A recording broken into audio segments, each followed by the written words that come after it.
Estamos en el año 1792, un año bastante trágico. El 19 de junio, el ministro de Gobierno había llevado a la Asamblea la noticia de que el rey negaba la sanción tanto del decreto del 29 de noviembre del año pasado, que hacía obligatorio el juramento a todos los miembros del clero, como el nuevo decreto del 24 de mayo de 1792, donde estamos, que disponía la deportación de todo sacerdote que no jurase. Así que el rey veta esta. Había que vengarse de ambos vetos ahora. La venganza adecuada no sería sino el destronamiento del rey.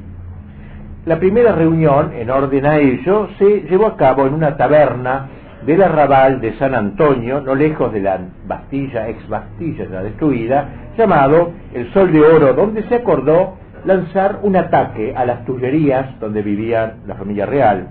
La señal de la reunión sería una bandera roja, el color de los jacobinos.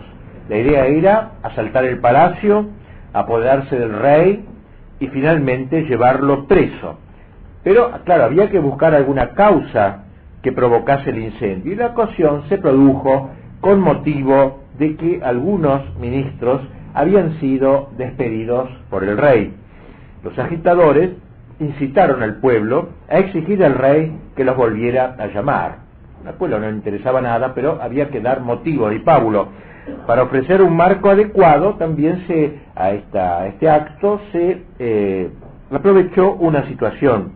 Hacía tiempo se estaba proyectando una gran manifestación de homenaje por el tercer aniversario del día en que los diputados de Versalles habían prestado el juramento del juego de pelota que hablamos al comienzo. En esta ocasión se plantaría un árbol de la libertad frente a las Tullerías. Entonces se buscaba también hacer con esta ocasión que el pueblo en armas pidiera de la Asamblea y del rey, además de la reincorporación de los ministros despedidos, la sanción de un decreto demorado sobre la guardia de soldados de París, pero sobre todo el destierro de los sacerdotes refractarios. Este era el principal motivo. Este último, el populacho armado debía dirigirse a las Tullerías para ver al rey, proponerle sus exigencias. Si las aprobaba, se darían por satisfechos; si las rehusaba, se harían entender por la fuerza. Bueno, los días previos al señalado aparecieron escritos alusivos en las esquinas de las calles, en las tabernas. Se servía, gratuitamente cerveza y vino, exponiendo a los oradores populares, exponiendo al pueblo los planes malignos, entre comillas, de la corte. Por las calles corrían varios gritos: afuera el señor Veto, porque él había vetado, lo llamaban Monsieur Veto. Los franceses siempre hacen agudas las palabras, no pueden pronunciar Veto. Bueno, Monsieur Veto, Madame Veto era la pobre María Antonieta. Así que afuera el señor Veto, afuera el rey. Todo estaba perfectamente orquestado, previsto, los lugares de reunión, las consignas, todo armado. Mientras tanto, en el palacio de la corte, de Tullerías, la corte se preparaba para lo peor, ¿claro? Informado de esta situación. Las Tullerías no eran una fortaleza donde se pudieran refugiar o resistir un asedio prolongado, sino un edificio majestuoso, de tiempos de paz, con grandes ventanales, sin protección especial. Por lo demás, el rey solo contaba con un guardia corps, un grupo de suizos, sobre todo los guardias suizos que fueron los más fieles al rey, pero no contaba con la protección militar, ya que sus adversarios, como hemos hablado, habían hecho lo posible para desarmar al ejército hasta dejarlo inerme. Los regimientos fieles a él habían sido enviados a la frontera porque estaban las guerras ya con Rusia, etcétera, y su guardia corps había sido licenciada y habían tratado de poner oficiales cuyos nombres no fuesen conocidos por los soldados y viceversa, o sea, para desarticular cualquier posible resistencia. El rey creyó que había llegado la hora de su muerte directamente, ya no era menos que eso. El día antes entregó su testamento a 3 notarios y cada hora una noticia nueva aumentaba su consternación. Ya desde temprano se había congregado en los alrededores del palacio un hervidero de gente que allí habían acudido para tomar parte en la gran concentración. Muchos de ellos creían que se trataba de una manifestación festiva, como dijimos, no sospechando ni remotamente que lo que se buscaba era procurar el derrocamiento del trono. A los curiosos les decían que hoy podrían ver, conocer al señor y a la señora Beto, así como ingresar en las Tullerías para conocer, como quien va a una visita guiada, dicho edificio. Los manifestantes, más advertidos, los que sabían bien de qué se trataba, llevaban toda clase de armas, hachas, bastones, asadas, hoces, palos, lanzas, pistolas, toda clase de armas. Eran, estos últimos, personas de muy baja extracción, con preponderancia de vagabundos, rateros, algunos sacados de la cárcel y prostitutas, rameras también. Bien, los manifestantes primero se dirigieron a la asamblea, que estaba cerquita del Palacio de las Tullerías. Un grupo logró penetrar violentamente en la sala por una puerta lateral. Alguien leyó la siguiente petición: el pueblo francés apela al artículo 2 de los derechos del hombre, que expresa la facultad de resistencia contra la opresión. La hora ha llegado, la sangre correrá, pero reverdecerá el árbol de la libertad. Ese lenguaje barroco, tan amado en aquella tiempo. El mensaje era interrumpido a cada frase por los aplausos de la izquierda. El presidente de la asamblea declaró que estaba dispuesto a secundarlos y defendiendo la libertad hasta la muerte. Entonces estos delegados salieron de la sala para comunicar la respuesta a la multitud. Los tambores redoblaron, se abrió la puerta principal, entró en el recinto una multitud en masa, mientras una banda tocaba el famoso Sa Ira, que era un canto de combate, de que hemos hablado. Durante 3 horas, cantando, bailando, pasaron por la sala no menos de 60.000 hombres, una gran manifestación, mujeres, niños, muchos de ellos borrachos, semidesnudos, también rameras lujosamente adornadas. Algunos llevaban armas de toda clase, y lo que solicitaban, sin saberlo del todo, era, sin duda, en el fondo, la persecución a los sacerdotes fieles a su deber. Por el veto era justamente que el rey había vetado dicha persecución. Así que había que quitar el veto, largar la persecución. Ahora había que ir al palacio del rey. Se encontraba allí un grupito de nobles, poquitos, unos 200, quienes al enterarse del peligro en que se encontraba el rey, habían acudido al palacio para luchar. Pero, como dice un historiador, con la costumbre de hacer las cosas a medias, es decir, no realmente dispuesto a luchar o morir, no.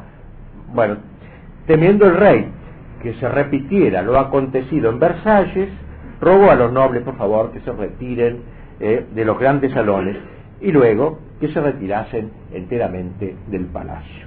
Mientras tanto, un grupo de manifestantes que intentó penetrar fue rechazado. Entonces la multitud que iba a lo largo del Sena se dirigió y llegó a las puertas del jardín. Había allí 4.000 hombres de la milicia, pero curiosamente no opusieron resistencia alguna. Estaban comprados probablemente o comprometidos ya. Si se llegan a abrir las puertas hay que derribarlas a cañonazos, gritó uno de los asediantes. Alguien corrió el cerrojo, las puertas se abrieron, entró la masa, llenó el patio como tomando el palacio por asalto. El rey, quien se encontraba con 3 ministros en la sala de deliberaciones, al oír los gritos de victoria de los atacantes, se preparó a morir. Un oficial le dijo que su salvación dependía que se mostrase al pueblo, porque siempre, claro, concitaba alguna simpatía, si no el pueblo no hubiera estado incentivado. El rey consintió, ordenó abrir las puertas, la multitud se precipitó.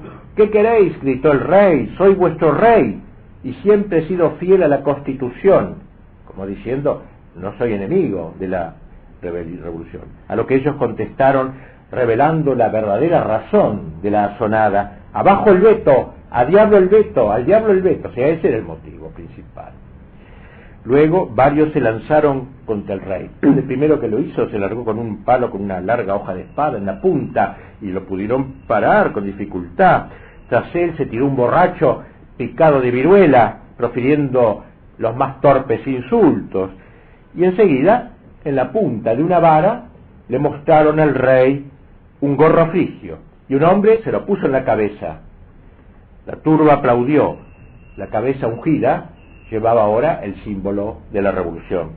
Algunos de los que estaban afuera trepaban por la ventana y gritaban: ¡ya lo han matado! ¡Ya está listo! ¡Échenos las cabezas! La multitud exclamó: ¡viva la nación! El rey debió repetir la frase: ¡viva la nación! Si estás pues por la nación, bebe a su salud, le gritó un hombre. Pueblo de París, bebo a tu salud y a la de la nación francesa. Un clamor de júbilo, y enseguida se dirigieron a la sala contigua donde estaba la reina. Una serie de humillaciones, obviamente. La pobre María Antonieta tuvo que arrostrar una situación semejante a la de su marido. El rey la había dejado en otra sala, más interior, con sus hijos y algunos más, para atraer hacia sí las turbas invasoras y lograr que ella quedara a salvo. Ella no le gustó nada. Déjenme ir al rey, gritaba, quiero estar con él, quiero morir con él, si es preciso defendiéndole. Pero le rogaron que cumpliera la voluntad de su esposo y que permitiese que algunos granaderos cerrasen la puerta con llave. La reina reclinó sobre su pecho la cabeza de su hija de 14 años, una niña llena de belleza. En la mesa, delante de ella, estaba sentado el delfín de 7 años. Los asediantes recurrieron a sus hachas para romper la puerta, y tras entrar, uno de ellos alargó a la reina el gorro frigio también. Si amas a la nación, póntelo a tu hijo. La reina así lo hizo. El niño sonrió, sin entender bien lo que pasaba. Creyó incluso que estaban preparando una obra de teatro, algo así, no entendía. Las mujeres insultaban a la reina con palabras obscenas.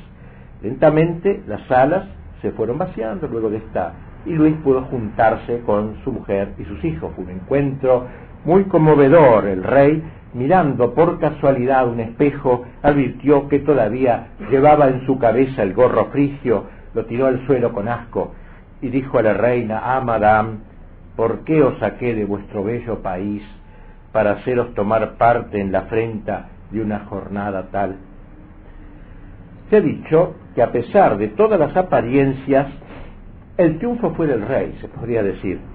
En este sentido, no pudieron obtener de él ninguna promesa, ningún indicio de que retiraría el veto, que este era el asunto, de los 2 decretos contra el clero. Luis XVI mantuvo el poder prácticamente solo, delante de todo un pueblo dispuesto a matarlo.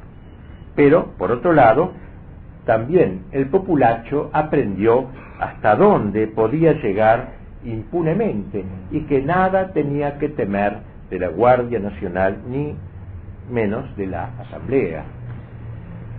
Pasaron los días, la situación se iba agravando paulatinamente. Había llegado la hora de derribar la monarquía. Y así, la noche entre el 9 y el 10 de agosto, las campanas de la ciudad tocaron a rebato. Era la señal de que había que ponerse en marcha para invadir ahora las Tullerías ya de manera terminal. El alma de los atacantes era Danton. Avanzaba resueltos a no dejar piedra sobre piedra en el palacio. Basta de compasión con un rey perjuro, ninguna compasión frente a esta odiosa mujer que le comunica su furia. El rey había pasado largo rato con su confesor, que 15 días después sería asesinado. Un mártir oía la confesión de otro mártir.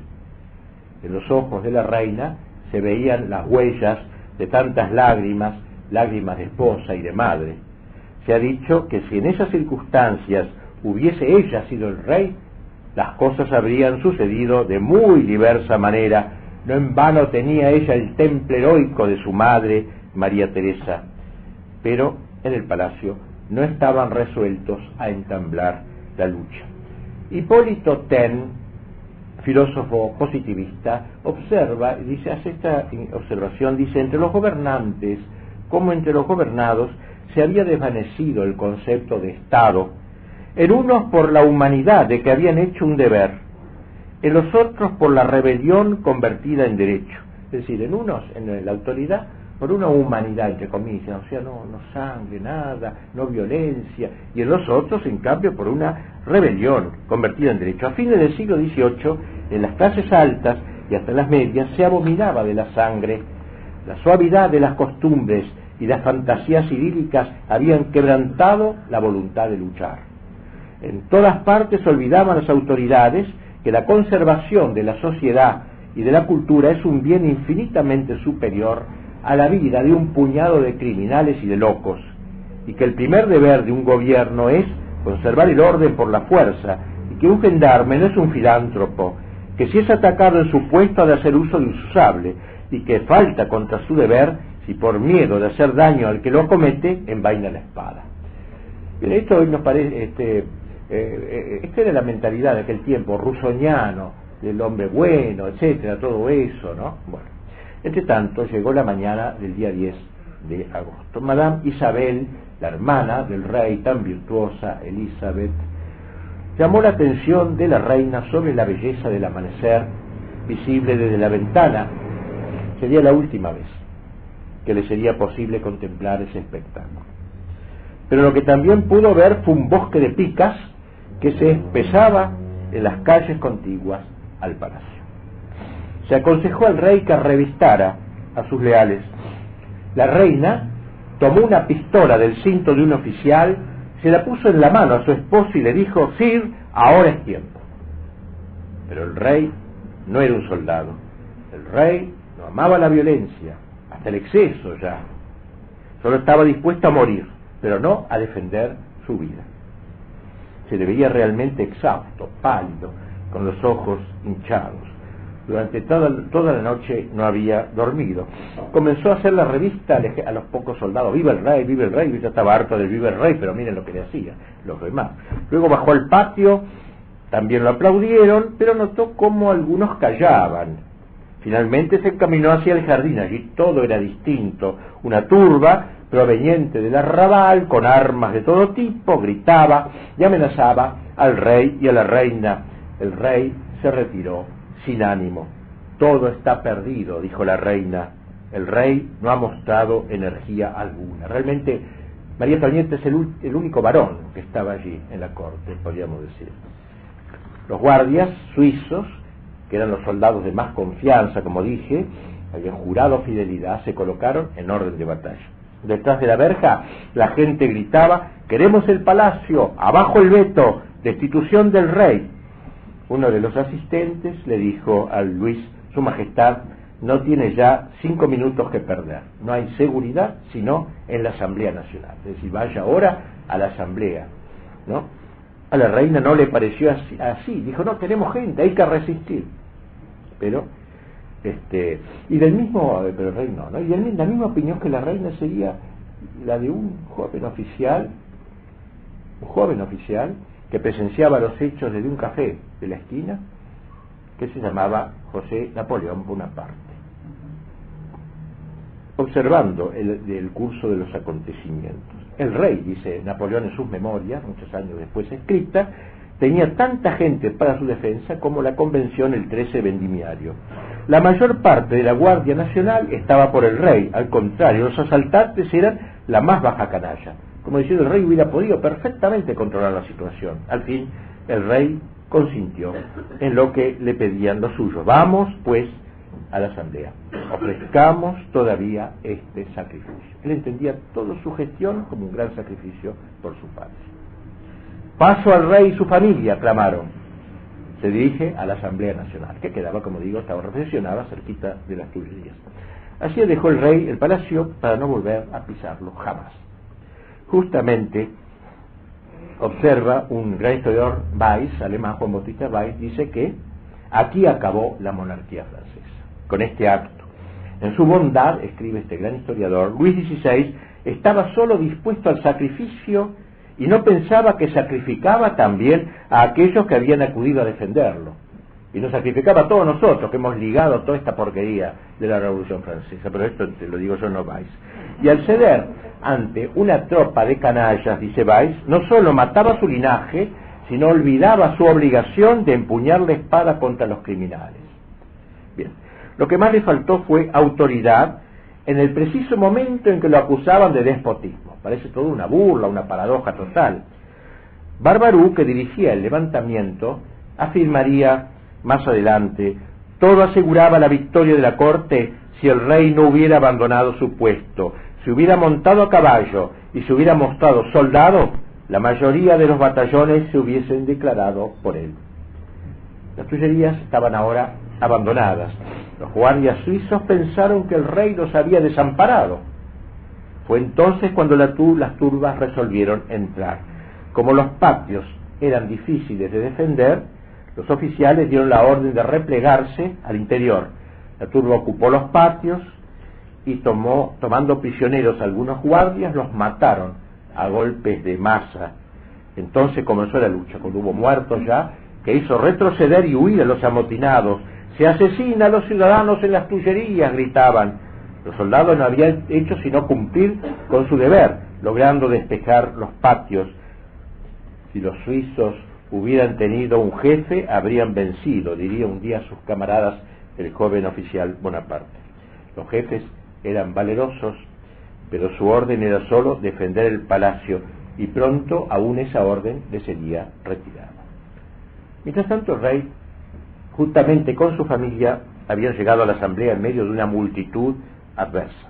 Sus enemigos lo miraban con odio, como acusándolo de haber dado orden de hacer fuego.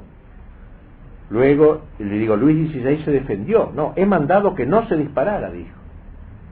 Un ministro terció: acabo de dar a los suizos la orden del rey de regresar a sus cuarteles. Así lo hicieron los soldados fieles, evacuando las Tullerías. Casi todo el regimiento sería más adelante aniquilado, a mansalva, asesinado, arteramente. Entonces la gente se lanzó en masa al interior de las Tullerías, como si hubiera ganado la más reñida de las batallas, matando a todos los que encontraban a su paso. Ellos sí no tenían escrúpulos, hasta a los ayudantes de cocina, porque habían estado al servicio del rey. Luego entraron en los aposentos del rey y de la reina, y se llevaron todo lo que encontraban, escritorios, cajones, todo. Tras asesinar y robar, se dedicaron a destrozar. Unos se sentaban jocosamente en el trono, otros hacían burla de la coronación. Varias rameras se acostaban en la cama de la reina. Un gracioso empezó a tocar el violín junto a los cadáveres de los pobres suizos asesinados, mientras los demás danzaban en derredor. Se dice que 2 de ellos comieron corazones humanos que arrancaron a los muertos, y que otro sumergió un corazón en aguardiente y se lo tomó. Napoleón referiría luego en sus memorias: después que hubieron tomado las Tullerías y el rey estuvo en la asamblea, yo me atreví a penetrar en el jardín. Él era jovencito oficial. Ninguna de mis batallas me dio una representación de tantos cadáveres como me ofrecían los montones de los suizos, sea porque la angostura del sitio reforzaba la representación, o porque aquel era el primer campo de batalla que yo contemplaba. Esto todavía no había ido al combate, era un joven oficial. Así estamos, pues. Llevaron los ocupantes de las Tullerías, como dijimos, todo lo que encontraron, y fueron a la asamblea a gritar: queremos que se destituya al rey. Y así hicieron un proyecto de 12 puntos donde se incluían estas proposiciones. Primero, el pueblo francés será invitado a formar una convención nacional. Segundo, el jefe del poder ejecutivo queda provisionalmente destituido de su cargo, o sea, el rey, hasta que la convención nacional se haya expresado sobre las medidas para asegurar la soberanía del pueblo y el dominio de la libertad. 15. La comisión extraordinaria en el decurso del día propondrá el nombramiento del educador del delfín. O sea, suponiendo que el rey ha sido sacado, educar al chiquito de 7 años al delfín. ¿Quién va a ser? Las propuestas fueron aceptadas. Ahora sí, ya era el final, obviamente, de la monarquía. En el entretanto, proseguían los asesinatos en la ciudad. La sangre empezaba a gustar. Los soldados suizos fueron acuchillados o degollados sin compasión por la canalla. Así acabó aquel glorioso regimiento, el único realmente aguerrido y dispuesto al combate. La revolución había hecho todo lo posible para relajar en ellos también la disciplina, con promesas, amenazas, seducciones. Todo fue inútil, antes caer que quebrantar el juramento. Fueron masacrados 26 oficiales y 700 soldados. Se les haría luego un monumento en Lucerna, en Suiza, patria de estos voluntarios, la patria natal. Bien, ahora la Comuna de París, que era peores todavía que la Asamblea, se apoderaron del poder y nombraron allí los mejores patriotas, como se decía. Junto a Danton, ministro de Justicia, apareció Marat. En la hora del peligro él se había ocultado en una bodega, pero no bien cayeron las balas, corrió por las calles como vencedor, con una corona de laurel en la cabeza y una gran sable en el cinto, y lo eligieron como el hombre de confianza. Pero quien adquirió mayor preponderancia fue Robespierre. Tampoco él había estado en la refriega, ya que estuvo escondido, pero luego del triunfo se presentó en el club de los jacobinos y recibió las felicitaciones de sus partidarios. Danton, Marat, Robespierre, los tres grandes protagonistas, si se quiere decir, del terror que pronto se instaura en toda Francia. Queda del rey y de su familia. Durante 16 horas estuvieron en un costado de la asamblea del recinto, oyendo lo que allí se decía sobre la destitución del rey, así como el griterío de la multitud que lo acusaban de haber incitado a la lucha, de que era un asesino. Algunos parecían querer lanzarse sobre él. Cuando escuchó que se lo destituía, cerró los ojos como para calibrar toda la gravedad de la decisión y luego se retiró a descansar. La sesión del 11 de agosto comenzó a las 7 de la mañana y duró hasta las 10 de la noche. La familia real estuvo de nuevo presente en la sala, fue llevada a la sala. Allí se consideró al rey como causante de todos los males de Francia y luego se dispuso que él y su familia fuesen trasladados prisioneros al Temple, el antiguo castillo de la Orden de los Templarios. El trayecto se efectuó con extrema lentitud para que se gozase la humillación del rey. Las calles estaban abarrotadas de gente que gritaba: ¡abajo el tirano! En la gran sala del castillo se encontraban para presenciar su llegada todos los miembros de la nueva comuna, que era peor todavía que la asamblea. Ninguno de ellos se quitó el sombrero al entrar el rey. Uno tras otro lo trataron de tú, no lo trataron más de tú, lo tutearon. Fue por orden de esta comuna que se colocaría la guillotina en la plaza del Carrusel, frente precisamente de las Tullerías, desde donde decían había partido el ataque a la soberanía del pueblo. El 26 de agosto se aprobó el decreto que el rey había frenado con el veto. Esto era el objetivo. Todos los sacerdotes que no hubieran prestado el juramento conforme a la ley, o que después de prestarlo lo hubiesen retractado y persistieran en su negativa, estaban obligados a salir dentro de 8 días de su departamento y dentro de 15 días de Francia. La caída de la monarquía, más allá de ser un hecho político, tuvo como consecuencia inmediata el recrudecimiento de la persecución contra los sacerdotes refractarios. Pocos días después, el 2 de septiembre, 3 obispos eran asesinados, un centenar de sacerdotes asesinados en las prisiones de los antiguos carmelitas por haberse negado a jurar aquella orden. Mientras el rey se encontraba recluido en el Temple, las prisiones de París estaban llenas de sacerdotes no conformistas. Ya se habían asesinado sacerdotes en diversas ocasiones, pero ahora en el mes de septiembre fue una masacre, una verdadera masacre. Asimismo cayeron muchas víctimas civiles. Era el tiempo en que los aliados invadían el territorio francés y que se juntaban voluntarios para ir al combate, y con ese motivo se hizo correr el rumor de que los presos estaban en complicidad con los aliados.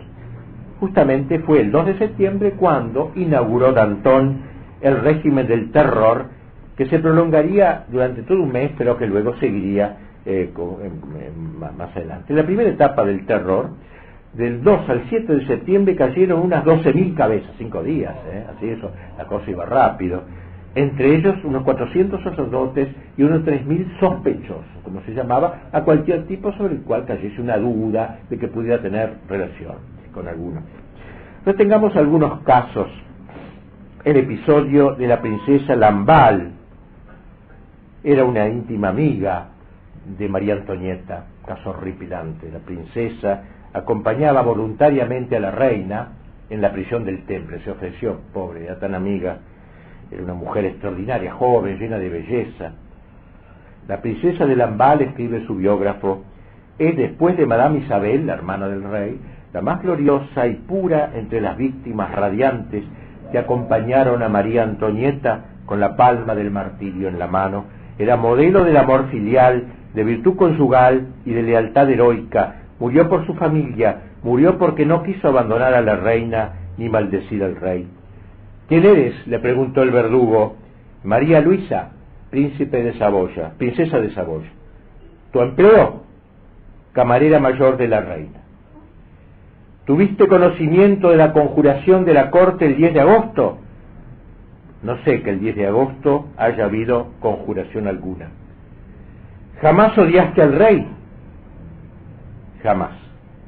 Entonces la arrojaron al suelo, la remataron con picas y sables, luego la desnudaron, la mutilaron, uno de aquellos monstruos se comió su corazón, aún palpitante, que arrancó en ese momento de ella, y dijo que fue el plato más exquisito que había comido en su vida. La cabeza fue primero colocada como espectáculo en la mesa de una taberna y se brindó por su muerte. Luego la pusieron sobre una pica y la llevaron por las calles donde se encontraban las casas de familia que la habían conocido. Entonces alguno tuvo una ocurrencia, y si la mostramos, si la llevamos al pie del temple para que la vea María Antonieta, y así lo hicieron. Entonces cuando llegaron ahí, el rey fue invitado a mostrarse al pueblo, y cuando se asomó vio la cabeza que miró con horror de aquella gran mujer. En la cárcel llamada de la Abadía, un antiguo convento convertido en prisión militar, la hazaña fue feroz. Algunos sacerdotes allí presentes le preguntaron: ¿ustedes han prestado el juramento? Y le dijeron: obedecemos las leyes de ustedes, obedecemos las leyes de ustedes, excepto las que hieren nuestra religión y nuestra conciencia. Inmediatamente fueron allí mismo asesinados, y los verdugos comenzaron a bailar en torno a las víctimas. En el patio de la abadía corría la sangre como en un matadero, una carnicería, se dice. Allí se colocaron bancos para los señores y damas que desearan ser espectadores de estos crímenes. Al acabar en la abadía dijeron: aquí ya no hay más que hacer, vamos ahora a los Carmelitas, otro convento abandonado, por ellos ocupado. Allí se realizó la mayor masacre de sacerdotes. Desde la sacristía, en la que se instalaron los improvisados jueces, tras una mesa, un pasillo conducía al jardín del convento. Los sacerdotes fueron pasando uno tras otro. ¿Cuál es tu nombre? ¿Has jurado? Eran las dos únicas preguntas. Los que no habían jurado y se negaban a hacerlo, todos menos 9 fueron asesinados según iban saliendo por la puerta, ¡pum!, ahí nomás lo liquidaban. Quedaba claro que morían por negarse a prestar el juramento. Y escenas semejantes se repitieron en varias ciudades del interior de Francia. Tras terminar su trabajo en los Carmelitas, volvieron otra vez a la abadía. Ahí todavía queda una casa con Z, por hacer, dijeron. Llegaron allí llenos de sangre, de polvo, todo manchado, las camisas sangrientas. Se trataba de un nuevo simulacro de juicio del pueblo, esta vez a un grupo de suizos, superstites, que habían quedado, y luego a 25 guardias del rey. A ellos ni siquiera se les preguntó el nombre, se los asesinó sin más trámite. Un caso portentoso fue el de Sombreuil, allí detenido, que había sido gobernador de los Inválidos, un gran edificio de París, se llamaba Los Inválidos. Para mejor atenderlo, su hija se había instalado en la cárcel y con él se presentó al juicio a ver si lo salvaba su papá. Al ver las bayonetas y las picas y la cara de fascineroso de esos tipos, se arrojó al cuello de su padre y pidió gracia. Los verdugos consintieron, curiosamente, en conceder a la hija la vida de su padre, pero ¿a qué precio? Llenaron un vaso con sangre humana y se lo dieron. Bebe sangre de aristócrata, le dijeron. Ella se llevó el vaso a los labios y bebió lo que contenía por amor a su padre entre las carcajadas de los asesinos. ¿Cuántos fueron en total los caídos a lo largo de todo este mes? Mes de septiembre, mes trágico, no se puede fijar con certeza. Un miembro de la comuna contaba que un oficial de panaderos, armado de una clava, se gloriaba de haber matado él solo a más de 40. Se comprende que no nos quede dato alguno sobre lo que cobraban los verdugos por cada muerte. Los asesinatos debían pasar por estallidos de furia popular en un ambiente de excitación desbocada, rayana en el frenesí. Y adviértase que todo esto se hizo desde el poder. Se cuenta que en cierta ocasión volvía un grupo de asesinar gente y al pasar delante de la casa de Danton, este se asomó al balcón y les gritó: les doy gracias, no como ministro de justicia, sino como ministro del pueblo. No deja de ser sintomático que en este fatídico mes de septiembre de 1792, más precisamente el día 20, la legislatura incluyó el divorcio por primera vez, estableciendo también el registro civil, que no existía antes. Así que junto con la abolición del sacerdocio, la abolición del matrimonio, en realidad fueron dos metas logradas a la vez. Hemos dejado a Luis XVI y a su familia en el templo. A pesar de tantas vejaciones, jamás perdieron la dignidad. Para vigilarlos, se elegía a los guardias más groseros. Uno se gloriaba de no quitarse jamás el sombrero delante del rey. Los centinelas nunca le presentaban armas, pero sí lo hacían a los empleados que lo acompañaban, al cocinero o algo así, para burlarse más durante su paseo diario. A veces entonaban cantos obscenos delante de los niños que pasaban a su lado. En general, la vigilancia era muy estricta. La familia real debía resignarse a vivir en sus piezas con los guardias siempre presentes. Asistían a todas las comidas, estaban presentes en todas sus conversaciones, y a la noche ponían sus camas en la antecámara del rey y de la reina. Y aun cuando el rey se retiraba a rezar en el oratorio, un guardia lo vigilaba en la puerta abierta, lo mismo si se paseaba por el jardín.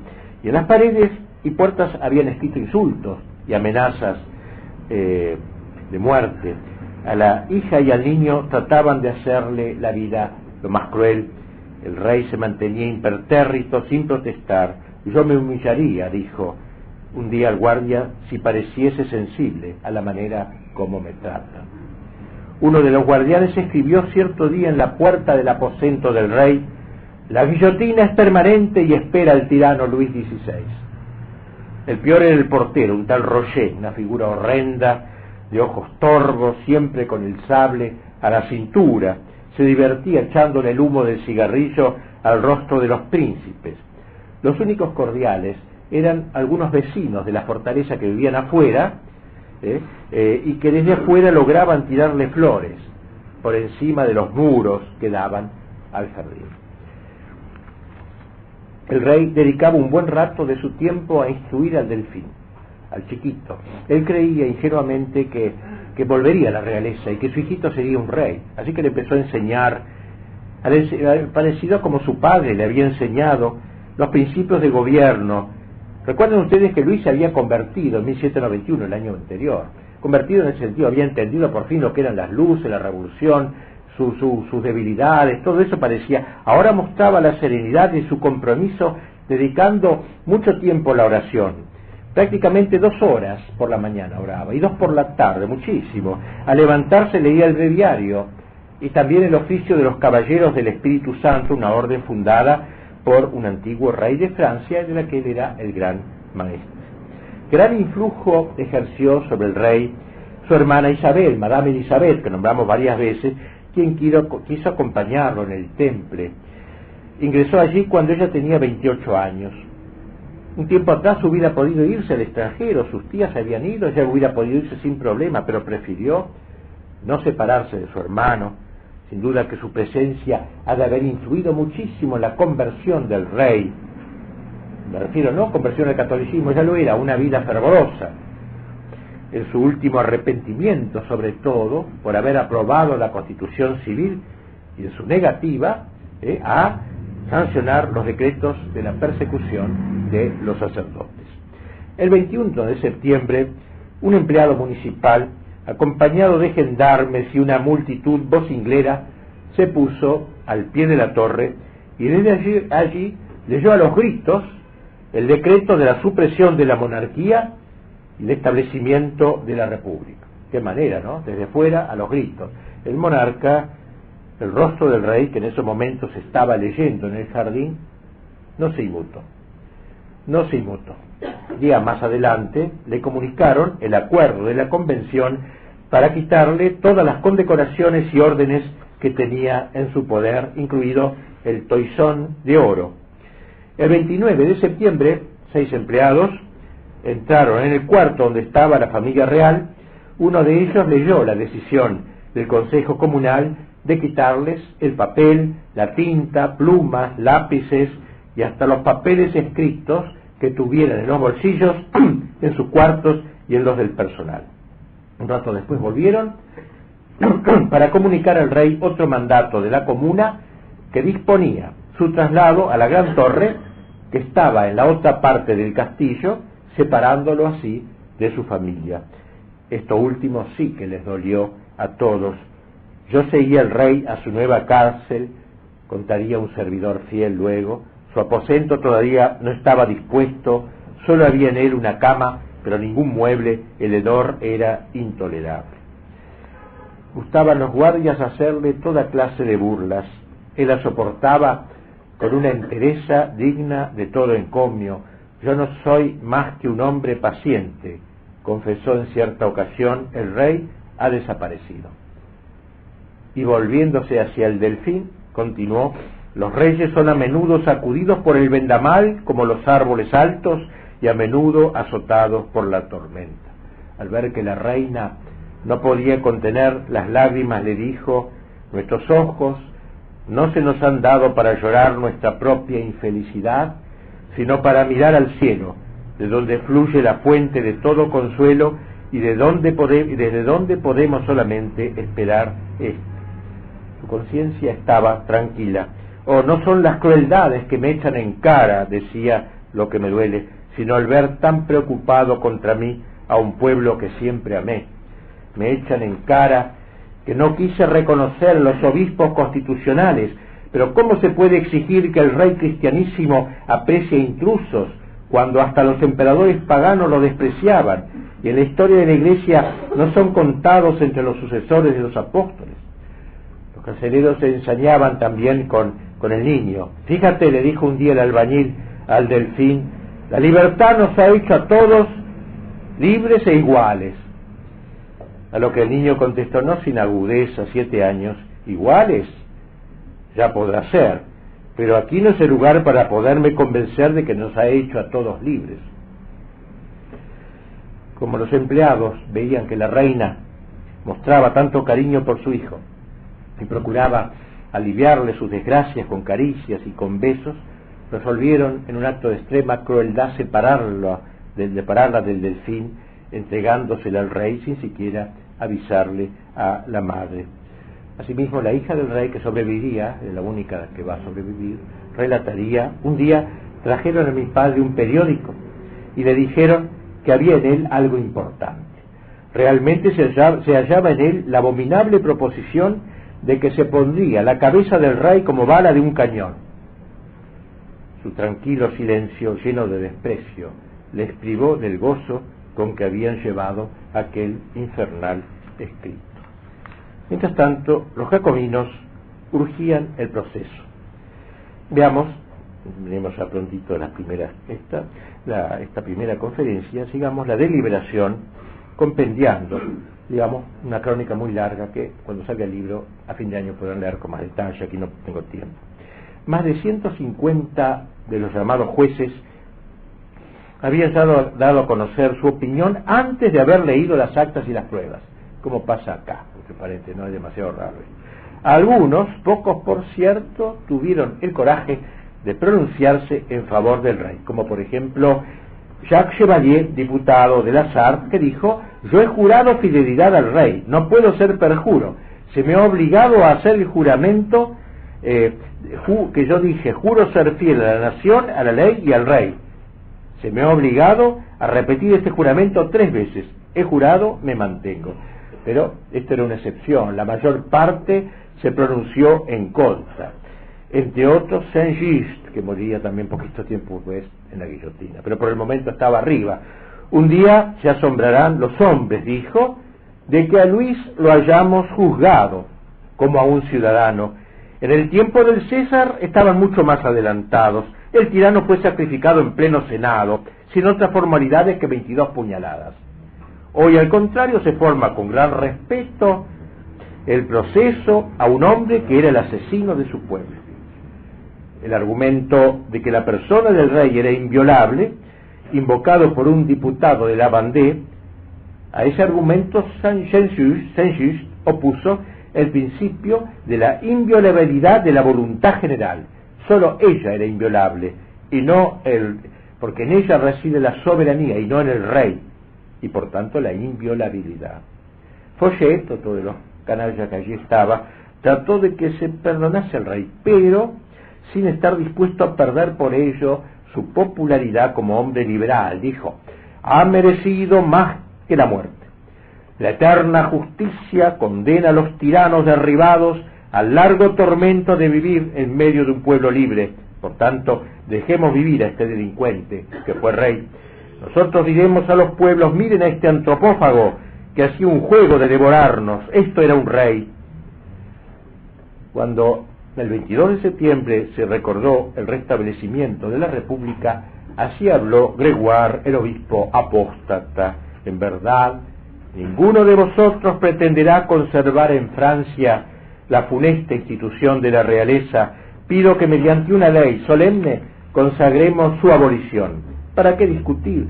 Los reyes son en el orden moral lo que los monstruos en el orden físico. La historia de los reyes es el martirologio de las naciones. Robespierre declaró que si bien él estaba en contra de la pena de muerte, por lo general, consideraba que en el caso de los reyes debía hacerse una excepción. Luis había de morir porque la patria había de vivir. También su mujer debía ser llevada ante los tribunales. Al fin se acordó que el 9 de diciembre se debía presentar una exposición de todos los crímenes que se le imputaban a Luis con las consiguientes pruebas. El 10 de diciembre se deliberaría sobre las preguntas que se le iban a dirigir a Luis, y el mismo día se le había de interrogar. Luego, a los 2 días se lo citaría, se decide su suerte. Ese fue el cronograma establecido. Lo vamos a exponer, el juicio y la muerte de Luis XVI, que es muy impresionante. Así que ahora un ratito de descanso